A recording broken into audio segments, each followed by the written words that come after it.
১৯৫৫ সালে ভারতের পশ্চিমবঙ্গের কলকাতা শহরের একটি নিম্ন মধ্যবিত্ত ঘরে একটি মেয়ের জন্ম হয় এবং সেই মেয়েটি পরবর্তীতে পশ্চিমবঙ্গের ৩৪ বছরের রাজনৈতিক ইতিহাসকে বদলে দেন। জি, আপনারা ঠিকই ভাবছেন।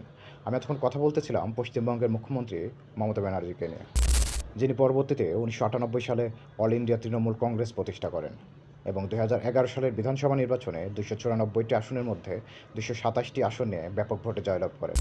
অপোজিটে থাকা লেফট ফ্রন্ট পায় মাত্র ৬২টি আসন। ফলে ৩৪ বছর পর পশ্চিমবঙ্গ থেকে লেফট ফ্রন্ট তাদের আধিপত্য হারায়। অতি অল্প বয়সে মমতা ব্যানার্জি তার বাবাকে হারান। ফলে সংসারের তাগিদে কোথাও কোথাও থেকে জানা যায় তিনি দুধ বিক্রি করে সংসার চালিয়েছেন। যে সংগ্রাম কখনো কখনো মানুষকে ফুরিয়ে দেয়, আবার সংগ্রাম কখনো কখনো মানুষকে মমতা ব্যানার্জি বানিয়ে দেয়। আপনার কি মনে হয় ২০২৬ সালে বিধানসভা নির্বাচনে মমতা ব্যানার্জি পুনরায় তার সরকার গঠন করতে পারবেন? আমাদের কমেন্ট বক্সে অবশ্যই জানাবেন। Thank you. ১৯৫৫ সালে ভারতের পশ্চিমবঙ্গের কলকাতা শহরের একটি নিম্ন মধ্যবিত্ত ঘরে একটি মেয়ের জন্ম হয় এবং সেই মেয়েটি পরবর্তীতে পশ্চিমবঙ্গের ৩৪ বছরের রাজনৈতিক ইতিহাসকে বদলে দেন। জি, আপনারা ঠিকই ভাবছেন।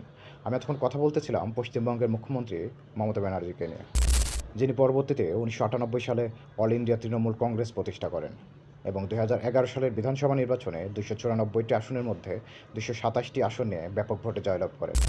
অপোজিটে থাকা লেফট ফ্রন্ট পায় মাত্র ৬২টি আসন। ফলে ৩৪ বছর পর পশ্চিমবঙ্গ থেকে লেফট ফ্রন্ট তাদের আধিপত্য হারায়। অতি অল্প বয়সে মমতা ব্যানার্জি তার বাবাকে হারান।